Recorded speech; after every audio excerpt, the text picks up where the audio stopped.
నమస్తే, welcome to ఏఐటీవీ. Telangana రాష్ట్రం ఏర్పడ్డ కాడి నుంచి దాదాపుగా ఎప్పటికీ 12-13 సంవత్సరాలు అవుతుంది. ఈ 13 సంవత్సరాల్లో కూడా అంటే అంతకుముందు ఉమ్మడి ఆంధ్రప్రదేశ్లో ఉన్నప్పుడు సమ్మెలు జరిగాయి. మన తెలంగాణ మనం సాధించుకున్న తర్వాత కూడా ఆర్టీసీ ఉద్యోగుల బతుకులు ఏమాత్రం మారలేని పరిస్థితి.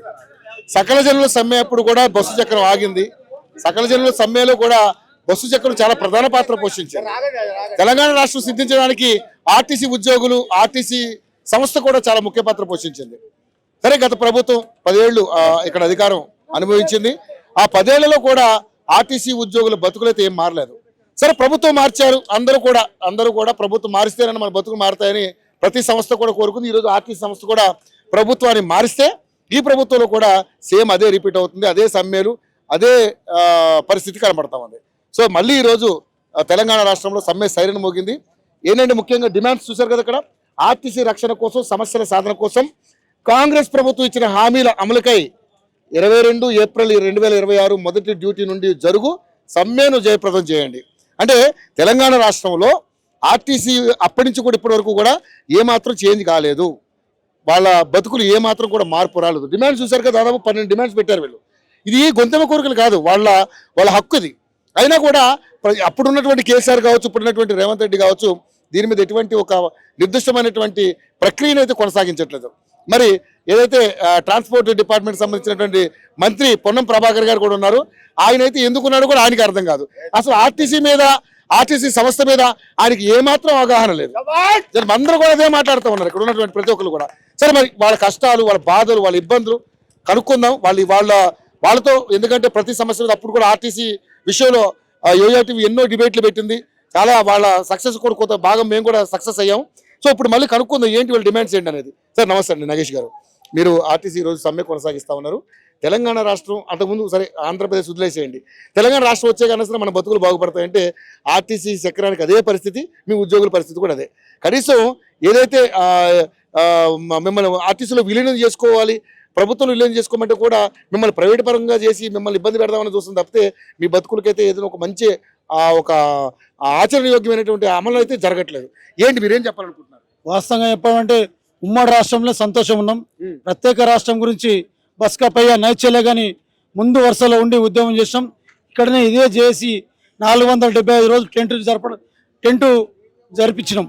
అదేవిధంగా ఈ యొక్క పోరాటంలో, తెలంగాణ పోరాటంలో ముందుండి ఆర్టీసీ కార్మికుడు పోరాటం చేసిండు. నైచెల్లెగా బస్కాపయ్య నైచెల్లెగా అంటే అప్పుడున్న prime minister, India prime minister Manmohan Singh పార్లమెంట్లో చెప్పారు, ఆర్టీసీలో ఒక్క బస్సు కూడా బయటకు వెళ్ళడం లేదు కాబట్టి ఇంటెలిజెన్స్ రిపోర్టు ప్రైమ్ మినిస్టర్కి ఇస్తారు. ఇక్కడ ఉదయం 7 గంటలకే ఇక్కడున్న ముఖ్యమంత్రికి రిపోర్ట్ చేస్తారు ఎస్బీ వాళ్ళు. అక్కడున్న వాళ్ళకు సిబిఐ తరఫున కూడా సెంట్రల్ గవర్నమెంట్కి ఇవ్వడం జరిగింది. ప్రక్రియ స్టార్ట్ అయిందంటే ఇది తెలంగాణ ప్రజలకు తెలుసు. ముఖ్యమంత్రి కూడా ఏ మీటింగ్లో చెప్తాడు, తెలంగాణ రానికి ఆర్టీసీ కార్మికులు, ఆర్టీసీ వల్లనే వచ్చిందని చెప్తాడు. అయినా అన్ని చెప్తాడు, అన్ని ఉన్నాయంటాడు, అల్లు ఉన్నట్లు శని ఉన్నాయి అంటాడు. మాకు ఈ ప్రభుత్వం వచ్చి నుంచి ఏం ఒరిగింది లేదు, మేలు జరిగింది లేదు. మాకు ఏ ప్రభుత్వంలో అయితే బాండు డబ్బులు అగ్రిమెంట్ జరిగిందో ఆ డబ్బులే మాకు గొడవలు చేసినట్టు డ్రైవర్కి ఒకసారి, కండక్టర్కి ఒకసారి, మెకానిక్ ఒకసారి, శ్రామికులకు ఒకసారి, ఆఫీసర్లకు ఒకసారి, సూపర్వైజర్కి ఒకసారి ఇచ్చారు. చాట్ల తౌడు వేసి కొట్లాడబెట్టాడు. అది ఒక్కడు తప్ప మాకు మేలు జరిగింది ఏం లేదు. కేసీఆర్ వేసిన సొంతం కొడుకులు ఎవరైతే ఉన్నారో, ఇక్కడ వెల్ఫేర్ కమిటీ అంటే కేసీఆర్ కొడుకులు బిడ్డలు అన్నట్టు, ఆ కమిటీ ఇప్పటికి అట్లే ఉంది. కేసీఆర్ గవర్నమెంటే ఇప్పుడు ఆర్టీసీలు నడుస్తుంది. ఆయన ఏదైతే రాజ్యాంగం, భారత రాజ్యాంగం రాసింది డాక్టర్ అంబేద్కర్ సాహెబ్ గారు, ఇక్కడ రాసింది కేసీఆర్ ద్వారా రాసిందే నడుస్తుంది. ఇక్కడ ఏం చేయలేదు రేవంత్ రెడ్డి గారు, ఏమి కాలే. అదే వెల్ఫేర్ కమిటీ, అదే రూల్స్. ఐఆర్ ఆఫీసర్స్ అన్న కూర్చోండి అని కూర్చేస్తారు. ఇక్కడ సిఐ మేము ఏడ కూర్చుంటామని కుర్చీ కాలుతుంది అంటాడు, సిఐ డిఎంలు కాలుతుంది అంటారు. ఒక్కటే కూర్చుండాలడా, ఇంకోటి కూర్చోవద్దు. 30 ఏళ్ళు సర్వీసు, 25 ఏళ్ళు నాకన్నా సీనియర్స్ వచ్చారు, మాట్లాడదామని కూడా అవకాశం ఇయ్యరు. లీవ్ అప్లై చేస్తే ఒక ఆన్లైన్ పెట్టారు, ఆన్లైన్లో అప్లై చేయాలన్నారు. ఇప్పటికే దానికి ఆ సిస్టమ్ రాదు. వాళ్ళకి ఇష్టం ఉంది డబుల్ డ్యూటీ లేయాలి, స్పెషల్ డ్యూటీ లేయాలి, ఆన్లైన్ అవసరం లేదు. ఇష్టం ఉన్న వాళ్ళకి డ్యూటీలు చేస్తారు. ఇది కేసీఆర్ రాజ్యాంగమే ఆర్టీసీలు నడుస్తుంది. ఒరిజినల్ వర్కర్కు ఏం ఉపయోగం లేదు. ఓ చెంచాగాళ్ళని పెట్టుకుంటారు, ఓ 10 మంది తయారు చేసుకున్నారు డిపోలలో, వాళ్ళతో నడిపిస్తున్నారు. 99 మందికి అన్యాయం జరుగుతుంది. ఈ ప్రభుత్వం అన్న వస్తే మేము 110% ఈ ప్రభుత్వానికి పనిచేసినాం. కేసీఆర్ వ్యతిరేకంగా నా దగ్గర ఒక రికార్డు ఉంది. ఆల్ ఇండియా ప్రెసిడెంట్ ఖార్గే గారు వచ్చారు, ఎక్కడికి తాజ్ కృష్ణలు వస్తారు. నేను జేఏసీ స్టేట్ కన్వీనర్ గా నన్ను పిలిపించడం జరిగింది. అక్కడ నేను హిందీలో మాట్లాడి ఖర్గే గారికి, కేసీ వేణుగోపాల్, అదేవిధంగా మాణిక్ ఠాకూర్ గారు ఇన్ఛార్జ్ ఉన్నారు. 110% మీకు 5,500 కోట్లు మీకు స్పెషల్ గా రుణం గ్రాంట్ చేస్తానని ఖర్గే గారు చెప్పడం జరిగింది. ఆర్టీసీని ప్రభుత్వంలో విలీనం చేస్తాం, మీకు ప్రభుత్వంతో కార్మికులు కానీ ప్రభుత్వంతో ఏవైతే జీతభత్యాలు వస్తో అటువంటి ఒక సిస్టమ్ తయారు చేపిస్తా. కేసీ వేణుగోపాల్ గారు మా పక్కకు కూర్చున్నారు. అప్పుడు ముఖ్యమంత్రి గారు కింది లైన్లో కూర్చున్నారు. నేను స్టేట్ కన్వీనర్ గా కోదండరా మేమంతా పైన కూర్చున్నాం, కింద కూర్చున్నాడు ఆయన పిసిసి ప్రెసిడెంట్. అప్పుడు అక్కడ ఉన్న ఈ వ్యక్తి మా బాధలన్నీ తెలుసు. ఇదే జేబీఎస్ లో నా బుల్లెట్ వేసుకొని కాకిషెట్ మీద ప్రయాణం చేసిండు. మేము ప్రభుత్వంలో చేస్తాం. అప్పుడు పిసిసి ప్రెసిడెంట్ మాకు మద్దతుగా సమయ మద్దతుగా వచ్చిండు. ఈ రోజు ఏమంటారు, ఏ పార్టీ మద్దతు ఇచ్చారు, ఏ పార్టీతో చేస్తాం. మా వెనక ఒక పార్టీ లీడర్ ఉన్నా చూడండి, నేను ముక్కు నేలకు రాస్తా, నాకు ఇంకా 3 ఏళ్ళ సర్వీస్ ఉంది, రిజైన్ చేస్తా. ఒకవేళ దమ్ము ధైర్యం ఉంటే పొన్నం ప్రభాకర్ గారికి చెప్పానండి, ఇక్కడికి రమ్మని చర్చలకు, ఇక్కడనే క్లోజ్ చేస్తాం. ఆయనకు దమ్ము ఉంటే రమ్మని. మేము ఎవరి దగ్గర పోలే, కష్టాలు చెప్పుకుంటే మిమ్మల్ని కూడా పేటిఎం బ్యాచ్ కింద చేస్తున్నాం. ఈ రోజు పోతాం. ఇలా 1 o'clock గౌరవనీయులైన మాకు మోసం చేసిన కేసీఆర్ దగ్గర పోతాం. మద్దతు మనం రెడీ ఉన్నారు. వాళ్ళు కూడా దర్వాలు కుల్లన్నారు. ఇంకో అన్ని పార్టీల దగ్గర పోతాం, బీజేపీ దగ్గర పోతాం. తెలంగాణ రాష్ట్రంలో రిజిస్టర్ అయిన పార్టీల దగ్గరకు అందరు పోతాం, వాళ్ళ మద్దతు అడతాం. గౌరవనీయులు పెద్దలు ఎంఆర్పిఎస్ అధ్యక్షుడు ఎవరైతే ఉన్నారో మందకృష్ణ మాదిగా మద్దతు కోరుతున్నాం. 11 గంటలన్నర 11:30కి ఆయన టైం ఇచ్చారు. అన్ని ప్రజాల విమల్ అక్కను, గద్దర్ ఫౌండేషన్ వాళ్ళను, ప్రతి తీర్మానం మల్లన్న ఆల్రెడీ మద్దతు ఇచ్చారు. మీరు చూసారు, అందరు మద్దతు ఇస్తారు. ఆల్ పార్టీస్ మద్దతు ఈ రోజు తీసుకుంటాం. మా సంగతి ఏందో రోజు చూపెడతాం. ఈ ఓల్వో బస్సులు ఏవైతే ఓలా ట్రాక్ పని కానీ జేబీ బస్సు కానీ రేపు ఒక్క బస్సు దొరకదు. ఎక్కడ ఏదైనా జరిగితే పూర్తిగా మా మేనేజ్మెంట్ ఆ కంపెనీ వాళ్ళే బాధ్యత తీసుకోవాలి. కానీ ఇప్పటికే మీ ఆర్టీసీ ఉద్యోగులు కాదని ప్రైవేట్ ఉద్యోగులను తీసుకొచ్చి నడిపిస్తున్నటువంటి బస్సుల్లో మరి వాళ్ళు అంటే ఇప్పుడు మీ సమ్మెని పక్కదవ పట్టించడానికి చేసే ప్రయత్నాలు చాలా జరిగే అవకాశం ఉంది. దాన్ని ఏ విధంగా తిప్పుకుంటారు? 110%. ఇప్పుడు మీ మీడియా వెళ్ళండి, పైన జేబీఎస్ మీద రూమ్లు ఉన్నారు, ఇక్కడ వందలాది మంది ఉన్నారు. నీళ్లు నిధులు ఉద్యోగాలు కానీ కొట్లాడుకున్న రాష్ట్రంలో కాంగ్రెస్ ప్రభుత్వం వేరే స్టేట్కి వెళ్ళి తెచ్చారు. ఇప్పుడున్న డ్రైవర్ కండక్టర్లు అంతా ఒరిస్సా, బెంగాల్, ఏది ఛత్తీస్గఢ్, కర్ణాటక తీసుకొచ్చారు. మీరు ఆ డ్రైవర్లను చూడండి, మీరు ఎక్కడికి వెళ్ళి వచ్చిన వాళ్ళ లైసెన్స్ వాళ్ళ పద్ధతులు చూడండి, చెప్తారు మీకు అంతా. వేరే స్టేట్ వాళ్ళే, ఇక్కడ ఉన్న వాళ్ళని దొరకరాలే, వేరే స్టేట్ వీళ్ళు తీసుకొచ్చి వాళ్ళ డ్రైవర్ కండక్టర్ పంపుతారు. 1,200 రూపాయలు ఇస్తారు 2 ట్రిప్పులు పొమ్మని. మేము మొత్తం చేస్తే 1000 రూపాయలు ఇయ్యారు మాకు. వాళ్ళకి 1,200 రూపాయలు 3 పూటల భోజనం. ఇక్కడ 70 రూపాయలకు ఫుల్ మీల్స్ పెడతారు. 2 టోకన్లు, ఒక టిఫిన్ టోకన్, ఒక 2 భోజనం టోకన్. వాళ్ళకి 3 నెలల నుంచి మేపుతారు. కష్టపడి తెలంగాణ తెచ్చుకున్న మనకేమో ఏ సౌకర్యం ఉండదు, బయట నుంచి వచ్చిన సకల సౌకర్యాలు ఇచ్చి ఉద్యోగాలు ఇస్తారు. ఇప్పుడు ఆ విధంగా చేస్తారు. దాన్ని మీ మీడియా ద్వారా ప్రజలకు చెప్పండి. వాళ్ళకి అనుభవం లేదు, ట్రైనింగ్ అనేది ఉండదు. కాబట్టి ఏదైనా యాక్సిడెంట్ జరిగితే ప్రభుత్వమే బాధ్యత వహించాలి. ముఖ్యంగా చూసుకుంటే డిమాండ్స్ పెట్టారు మీరు, ఆర్టీసీ ఉద్యోగులను ప్రభుత్వంలో విలీనం చేసే ప్రక్రియను వెంటనే ప్రారంభించాలన్నారు. అది మీరు ఎప్పటి నుంచో మొత్తుకుంటారు, అయినా దాని మీద ఒక రకమైనటువంటి ఎటువంటి ప్రక్రియ జరగట్లేదు. ఏంటి దాని మీద ఏం చెప్పాలనుకుంటున్నారు? 100% రూపాయి ఖర్చు కాదు సార్. యూనియన్లు పునరుద్ధరణ, యూనియన్లు నడపండి, అది రాజ్యాంగంలో ఉంది. ఈయన బాబుతో కూడా దాన్ని రద్దు చేయడానికి కేంద్ర చట్టం ప్రకారము యూనియన్ రిజిస్టర్డ్ అవి కేంద్ర ప్రభుత్వంలో ఉంటుంది. పార్లమెంట్ లో రద్దు చేయాలి. మా యూనియన్ రద్దు చేయాలంటే అది లేబర్ కమిషన్ దగ్గర ఉంటుంది.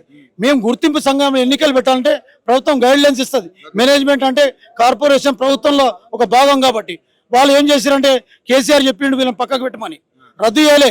లేబర్ కమిషన్ దగ్గర చర్చలు అయినాయి, విఫలమైనాయి. వీళ్ళు మమ్మల్ని గుర్తిస్తలేరు. ఎవరు? ఆర్టీసీ యాజమాన్యం, ప్రభుత్వం కూడా. మేనేజ్మెంట్ చర్చలకే రాలే. సో ఇప్పటికి మీరు అంటే పొన్నం ప్రభాకర్ దగ్గరికి ఎన్నిసార్లు ఉంటారు? నేను 10 సార్లు పోయినా, నా దగ్గర వీడియోలు కూడా ఉన్నాయి. ఈ రోజు దాకా కూడా నేను ప్రభుత్వంతో మాట్లాడుతుంటాడు. ఈయన ప్రభుత్వం నుండా వాస్తవంగా మీ ద్వారా నేను అప్పీల్ చేస్తున్నా, ఈ రోజు ఆయన మంత్రి పదవికి రాజీనామా చేసి వేరే వాళ్ళకి ఇమ్మను. వాళ్ళని ఇంట్రెస్ట్ తో చేసుకుంటే సమర్థమైన మంత్రి ఎవరైనా ఉంటే వాళ్ళకి బాధ్యతలు ఇవ్వను. మేము బట్టి గారి మీద పూర్తి అయినా, మేము మా ఫైల్స్ అన్ని ఉన్నాయి. మా ఫైల్స్ అన్ని బట్టి దగ్గర ఉన్నాయి, బట్టి సార్ దగ్గర ఉన్నాయి, గౌరవనీయుల ఫైనాన్స్ మినిస్టర్ దగ్గర ఉన్నాయి. కాబట్టి దయచేసి మా బాధలను ఆయనకు అటాచ్ చేయమని పొన్నం దగ్గరికి వెళ్ళి ఈ బాధ్యత తీయమని కోరుతున్నాం. పోలీసులు మిమ్మల్ని ఇబ్బంది పెడుతున్నారా? మళ్ళీ అనౌన్స్ చేస్తున్నారు. పోలీస్ శాఖ వారు ఏమి ఇబ్బంది లేదు, కానీ ఏమైనా మా మేనేజ్మెంట్ వాళ్ళకి నేర్పిస్తుంది. ఇక్కడున్న సిఐ డిఎస్పి చెప్తున్నారు, మేము పోతాం, ఇది మీడియా పాయింట్, మాకు ఇది కోర్టు నుంచి ఆర్డర్స్ ఉన్నాయి, ఇది హైకోర్టు నుంచి ఆర్డర్స్ ఉన్నాయి, ఇక్కడ వాళ్ళు ఏం చేయలేరు. సో మహాలక్ష్మి పథకం కింద 400 కోట్లు యాక్చువల్గా ప్రభుత్వం నుంచి మనకి ఆర్టీసీకి ఇవ్వాలి. మరి మహాలక్ష్మి పథకం తీసుకొచ్చిన తర్వాత ఆర్టీసీలో ఎటువంటి మార్పులు జరిగాయి, మీరు ఏం గమనించారు? అసలు మహాలక్ష్మి గురించి మాకేం తెలియదు. వాళ్ళ ఒక గవర్నమెంట్ మ్యాండేట్ ఉంటుంది, దాన్ని మేము వ్యతిరేకిస్తలేం.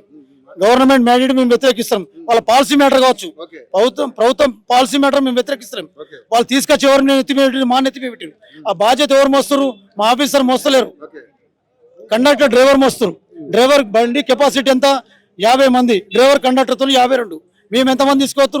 100 నుంచి 150 తీసుకొస్తున్నాం. ఆ బాధ్యత ఎవరు చేస్తారు? Driver, conductor. మా డబ్బులు కూడా ఎవరికి ఇస్తున్నారు? ప్రభుత్వం తీసుకొచ్చి మేము కట్టిన డబ్బులు బ్యాంకులో కడుతున్నాం. అది ప్రభుత్వం తీసుకుంటుందా, ఎవరు తీసుకుంటుందో తెలియదు. మాకైతే టైంకు జీతాలు 1 తారీఖు ఇస్తారు, అది ఒప్పుకుంటా. ఎటువంటిది లేదు, జీతాలే.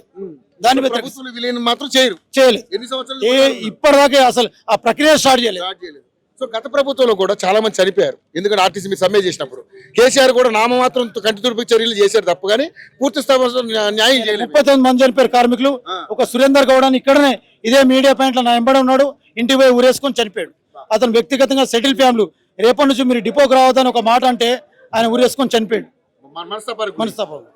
సార్ మరి ఇప్పుడు ఏంటి మీ ఫైనల్ డిమాండ్స్? మరి ఇప్పుడు ఎన్ని వరకు ఎప్పుడు డిమాండ్ చేస్తే అవన్నీ రావాలి. ఒకసారి ఇవన్నీ చదివినిపిస్తాను నేను, ఒకసారి చూడండి, డిమాండ్స్ అని తీసుకోండి. ఆర్టీసీ ఉద్యోగులను ప్రభుత్వంలో విలీనం చేసే ప్రక్రియను వెంటనే ప్రారంభించాలి. 2021 వేతన సవరణ 30% ఫిట్మెంట్తో అమలు చేయాలి. 2025 వేతన సవరణ అమలు చేయాలి. అదేవిధంగా మహాలక్ష్మి పథకం కింద ప్రభుత్వం ఇవ్వాల్సిన డబ్బులు ప్రతి నెల 400 కోట్లు ఆర్టీసీకి ఇవ్వాల్సిందిగా వీళ్ళు ఆర్టీసీ డిమాండ్ చేస్తూ ఉంది. అదేవిధంగా ఆర్టీసీ కార్మికులకు ఉద్యోగ భద్రత కల్పించాలి.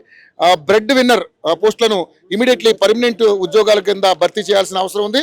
అదేవిధంగా ట్రేడ్ యూనియన్లపై ఆంక్షలు ఎత్తివేసి గుర్తింపు సంఘం ఎన్నికలు నిర్వహించాలి. అదేవిధంగా ఆర్టీసీ ఉద్యోగులపై పని భారాలు తగ్గించాలి. కండక్టర్, డ్రైవర్లపై కేఎంపీఎల్, ఈపీకే వేధింపులు మానుకోవాలి. అదేవిధంగా ఎలక్ట్రికల్ బస్సులను రాష్ట్ర ప్రభుత్వమే కొని ఆర్టీసీకి ఇవ్వాలి. ఆర్టీసీ సంస్థలను ఈవీ బస్సులకు ఇవ్వరాదు. అదేవిధంగా అద్దె బస్సుల డ్రైవర్లను ఆర్టీసీలో విలీనం చేసుకోవాలి.